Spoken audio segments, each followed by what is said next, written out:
இங்கே ஓடுறோம், ஓடிட்டு தாண்டா இருக்கணும். ஆனால் வாழ்க்கையில் யாருக்காக ஓடுறோன்னு தெரிஞ்சுக்கணும்ல. உனக்காக நீ எப்போ தாண்டா ஓட போற? பயத்தில் ஓடுறதுக்கும் அன்பில் ஓடுறதுக்கும் வித்தியாசம் இருக்கு பெரியப்பு.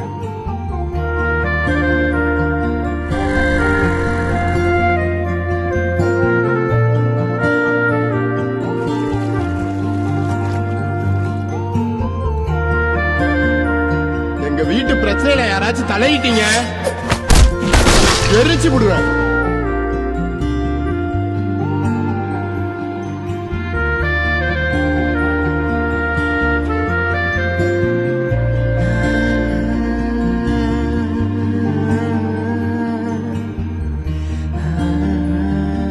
எனக்கு ஆத்தா கிடையாது, அப்பன் கிடையாது. ரெண்டும் சேர்ந்த உறவா நீதாயா இருக்க.